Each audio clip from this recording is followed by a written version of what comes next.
నేడు స్పీకర్ ముందుకు దానం. ఈయనకొచ్చిన బాధ ఇంకెవరికి రాకూడదేమో అనుకుంటుండే, రోజు నిద్ర పడుతుందో లేదో దానం నాగేందర్కి పాపం. మరి ఎందుకు మారాల పాపం అని అంటున్నాం కానీ మరి ఎందుకు మారాల పార్టీ?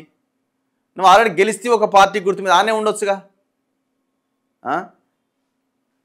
బలిగా బక్రా చేసి పడేసారు దానం నాగేందర్ని కాంగ్రెస్ వాళ్ళంతా కలిసి బక్రాన్ చేసి పడేసారు. నేడు స్పీకర్ ముందుకు దానం. అనర్హత అంశంలో వివరణ ఇచ్చేందుకు ఆదివారంతో ముగిసిన గడువు. దానం నాగేందర్ స్పీకర్ను గడువు కోరినట్టు ప్రచారం. ధృవీకరించని శాసనసభ సభాపతి కార్యాలయం.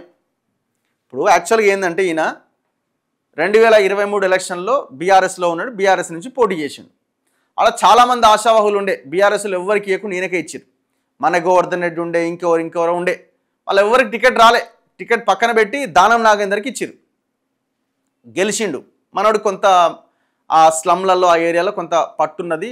మొత్తానికి 2023లో హైదరాబాద్లో కూడా బీఆర్ఎస్ మంచి గాలి వీచింది. కాంగ్రెస్ మిగతా అన్ని ప్రాంతాల్లో గెలిచినా హైదరాబాద్లో పెద్దగా ఒక సీటు కూడా రాలేదు వాళ్ళ కోర్ హైదరాబాద్లో. సో దానం నాగేందర్ అట్లా గెలిచిండు. గెలిచిన తర్వాత ఆ పార్టీలు ఉండాలి కదా, ఉండకుండా ఏం చేసిండు, రేవంత్ రెడ్డికి దగ్గరైండు. ఇక పాత కాంగ్రెస్ వాసన కదా, మొత్తానికి హైకమాండ్ దాంతో మొత్తానికి రేవంత్ రెడ్డికి దగ్గరైండు. పార్టీ మారిండు, కండవా కప్పుకున్నాడు, నేను పార్టీ మారినా అని చెప్పిండు, మారిండు. అప్పటికి సుప్రీంకోర్టు ఇంత ఇది లేదు, ఈ హడావుడు లేదు అనుకుండొచ్చు. గతంలో తలసాని శ్రీనివాస్ యాదవ్ ఈయన ఏకంగా పార్టీ మారి మంత్రులు అయ్యారు కదా, ఏముంటుంది 5 ఏళ్ళు నడుస్తున్నా అనుకున్నారు వీళ్ళంతా. అనుకుని దబా 10 మంది జాయిన్ అయ్యారు. అందులో ఒకటి దానం నాగేందర్. ఫస్ట్ దానం నాగేందర్తోనే స్టార్ట్ అయినట్టుంది. అయిన తర్వాత మళ్ళీ కాంగ్రెస్ వాళ్ళు ఏం చేశారు, కిషన్ రెడ్డిని గెలిపించడం కోసం వీళ్ళు ఏం చేశారంటే దానం నాగేందర్ని తీసుకొచ్చారు. అక్కడ యాక్చువల్గా ఆ MP ticket, Secunderabad MP ticket Bonthu రామ్మోహన్కి ఇవ్వాలి. బొంతు రామ్మోహన్ పేరు వినపడ్డది ఎందుకు ఆయన సైడ్ చేసి దానం నాగేందర్కి టికెట్ ఇచ్చారు. ఆయన ఆల్రెడీ బీఆర్ఎస్ ఎమ్మెల్యేగా ఉండి కాంగ్రెస్ టికెట్ కోసం కాంగ్రెస్ వాళ్ళు ఆయన లాగి ఆయనకు టికెట్ ఇచ్చి గెలిపిద్దామని అనుకున్నారో మరి ఏమనుకున్నారో, లేకపోతే కిషన్ రెడ్డిని గెలిపిద్దాం అనుకున్నారు. మొత్తానికి ఆయన టికెట్ ఇచ్చారు. టికెట్ ఇచ్చిన తర్వాత డ్రామా స్టార్ట్ అయింది. యాక్చువల్గా మనోడు సర్వేలు చేస్తే ఇక్కడ గెలిచేటట్లేదు అనుకున్నాడు. మరి ఏమనుకున్నాడు, నేను పోటీ చేయను నాయన అని చెప్పి మొత్తుకున్నాడు. మహేష్ కుమార్, అంతకుముందు ఎవరెవరు ఉండే పీసీసీ వీళ్ళందరికీ. అప్పటికి రేవంత్ రెడ్డికి ఫోన్ చేసిండు, దీపాదాస్ మున్షి ఉండే అప్పుడు, ఆమెకు ఫోన్ చేసిండు, నేను పోటీ చేయనమ్మా తల్లి అంటే మరి ఏం చేసిరో ఏమో కానీ మొత్తానికి ఒప్పించే ప్రయత్నం చేసిరు. మళ్ళీ మంత్రి పదవి ఇస్తా అన్నారో ఏమన్నారో, ఓడిపోయినా కూడా నీకు మంత్రి పదవి ఇస్తా అని చెప్పిరట. ఆయన దాదాపు ప్రచార రథాలు తయారు చేసుకొని 10-15 రోజులు ఇంటి ముందే పెట్టుకున్నాడు ప్రచారానికి పోకుండా, నేను చేయను పోటీ అని. మరి ఏం మాట్లాడుకున్నారో, మరి ఎవరి ఆనందం, ఎవరి కళ్ళలో ఆనందం కోసం ఏం అవయవదానము. ఇప్పుడు రేవంత్ రెడ్డి అంటుంటే అవయవదానం చేయాలి, అవయవదానం చేసింది బీఆర్ఎస్ బీజేపీ కోసం అని. బీఆర్ఎస్ వాళ్ళు అవయవదానం ఎట్లా చేశారు, వీళ్ళు కూడా కొన్ని స్థానాల్లో అవయవదానం చేశారు. సో అట్లా బొంతు రామ్మోహన్కి టికెట్ రాకుండా మొత్తానికి దానం నాగేంద్ర పోటీ చేయాల్సి వచ్చింది. లాస్ట్ 5 రోజులు 6 రోజులు ఆయన ప్రచారం చేసింది గంతే.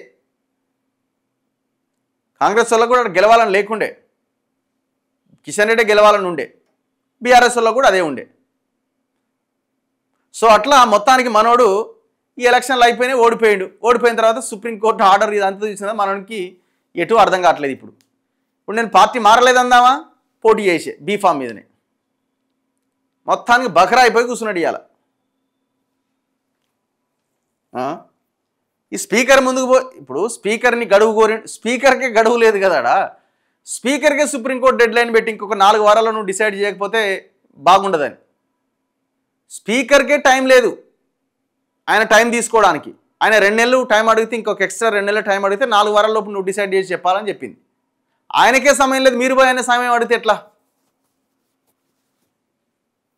ఎటు పోయిండు దానం నాగేందర్. ఇగో ఖైరతాబాద్ ఎమ్మెల్యే దానం నాగేందర్ పైన అనర్హత వేటు వేయాలంటూ బీఆర్ఎస్ దాఖలు చేసిన పిటిషన్ పైన వివరణ ఇచ్చేందుకు శాసనసభ స్పీకర్ ప్రసాద్ కుమార్ దానంకిచ్చిన గడువు ఆదివారంతో ముగిసింది. అయితే వివరణ ఇచ్చేందుకు తనకు మరికొంత సమయం ఇవ్వాలని విజ్ఞప్తి చేస్తూ దానం నాగేందర్ స్పీకర్కు లేఖ రాశారని ప్రచారం జరిగింది. కానీ అలాంటి లేఖ వచ్చినట్టుగా స్పీకర్ కార్యాలయం ధృవీకరించలే. అయితే ఆదివారం సెలవు రోజు కావడంతో దానం నాగేందర్ సోమవారం స్పీకర్ను కలిసే అవకాశం ఉందని సంబంధిత వర్గాలు చెబుతున్నాయి. ఎమ్మెల్యే పదవికి రాజీనామా చేసే అంశానికి సంబంధించి కాంగ్రెస్ అధిష్టానాన్ని కలిసిన దానం నాగేందర్ పార్టీ పెద్దల ముందు పలు ప్రతిపాదనలు పెట్టినట్టుగా ప్రచారం జరుగుతోంది. ఆ ప్రతిపాదనలపైన అధిష్టానం స్పందన ప్రకారం రాజీనామా విషయంలో దానం నాగేందర్ నిర్ణయం తీసుకుంటారు అని చెబుతున్నారు. అది చాలా ఇంట్రెస్టింగ్ ఎలక్షన్ అయిపోయింది. కాంగ్రెస్ పార్టీకి ఏంది, సరే రిజైన్ చేస్తాడేమో, చేయిస్తాం అని అనుకుంటున్నారే, మరి ఎవరిని పెట్టాలడా? దానం నాగేందర్కి ఇద్దామా? విజయారెడ్డి పీజీఆర్ కూతురు ఆమె ఊరుకుంటట్లేదు అంటే ఇది ఫ్యూచర్ కూడా ఆలోచిస్తారు కదా, ఎట్ల పరిస్థితులు ఆడ గెలవాలి వాళ్ళు. సో ఇవన్నీ మరి ఆమెకి టికెట్ ఇచ్చి ఈయనకేమైనా పదవి ఇద్దామా, మరి ఈయన ఒప్పుకుంటాడా? మరి ఈయనకి ఇస్తే మరి మిగతా వాళ్ళ పరిస్థితి ఏంది? ఇన్ని రకాల ఈక్వేషన్స్ ఉన్నాయి ఇందులో. మొత్తానికైతే ఎలక్షన్ రావడానికి అవకాశాలు ఎక్కువగా కనబడుతున్నాయి. ఇంకొక 3 వారాలే ఉంది, వారం అయింది సుప్రీంకోర్టు ఇచ్చి, ఇంకొక 3 వారాలు ఉంది. ఆ 3 వారాల్లోపు ఏదో నిర్ణయం ఉంటుంది. నిర్ణయం ఏం లేదు, వీళ్ళు రిజైన్ చేసే అవకాశమే ఉండొచ్చు.